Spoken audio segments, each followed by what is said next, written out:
This tutorial is on how to change the pump on a Hotpoint WF000 washing machine, but the procedure is very similar on most Hotpoint, Creda, Indesit and Arista models as well.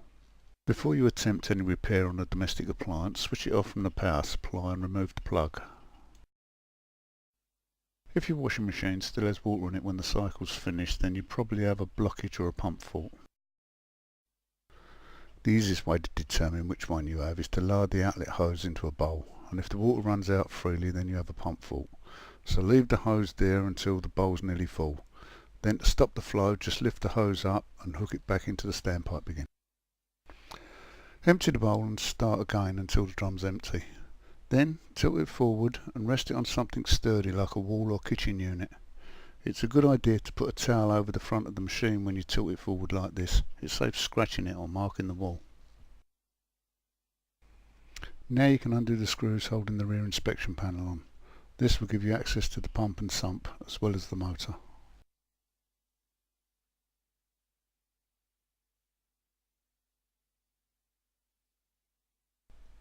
The pump is held in place by a spring tab or a screw. Depress the tab or remove the screw and slide the pump forward, then lift it out.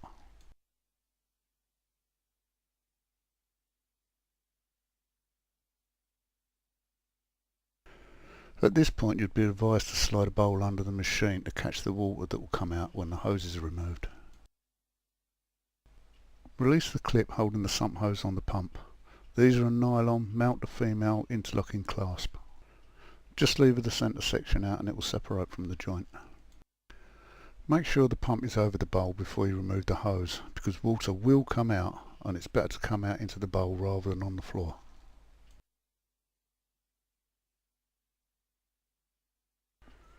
Remove the water shield and this will give you better access to the wiring plug. Remove the plug but don't pull on the wires, hold the plug itself.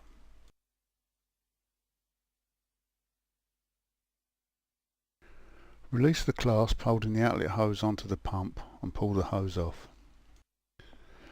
But remember to hold the pump over the bowl because there may still be water in the hose, because some pumps are fitted with non-return flaps that prevent water from coming back into the machine once it's passed through the pump. Or if it's connected to an under-sink waste trap. No water emptied down the sink will flow into the machine.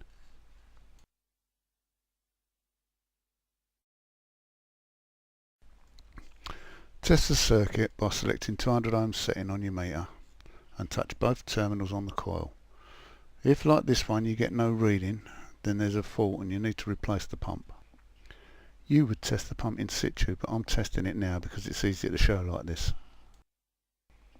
Use a number 15 Torx bit to remove the 3 screws holding the housing on the motor body. The motors on a lot of the pumps are interchangeable, so you may be able to just change the motor rather than the whole pump assembly. When the screws have been removed, the pump housing just pulls off, but make sure you've made a note where it goes back because you may be fitting a new motor section to the old housing. I'm now removing the rotor purely so you can see what it looks like. They're not a serviceable component, so shouldn't be replaced or repaired.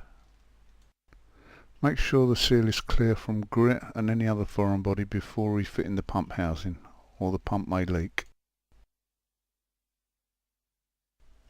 Noisy pumps are normally caused by the water getting past the seals on the rotor shaft and damaging the bush type bearing at the back of the rotor housing.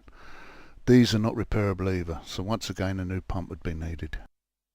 As you can see, the rotor doesn't spin freely because it's a carbon magnet and only turns in a jerky fashion when not powered up.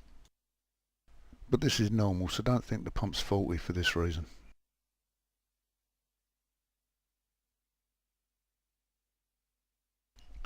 I'll be fitting this new pump motor straight onto the existing housing, and I find that if I use the wiring connection as a point of origin for the refitting of the housing, it normally lines up in the right position, because it would normally be on the opposite end to the point where it fixes onto the machine.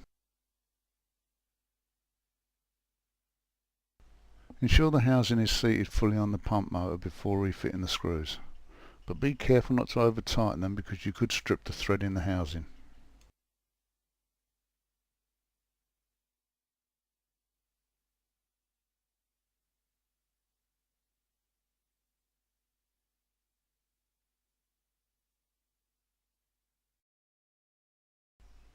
I'm just doing a quick test to make sure it's fine before installing it.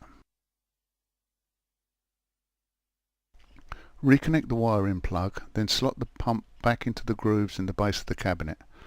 Make sure it's pushed all the way back because the tab may not lock or the screw hole won't line up if your pump was held in by a screw. Fit the sump hose and fasten the clamp tie.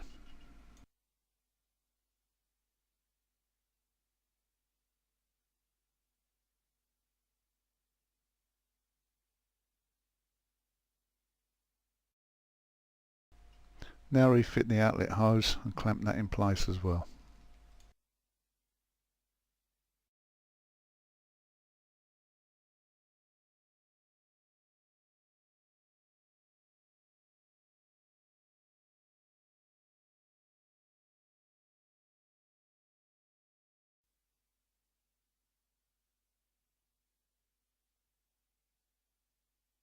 Refit the inspection panel. This hooks onto the lower edge of the opening, and if not fitted correctly the screw holes won't line up, so you may need to jiggle it about a bit.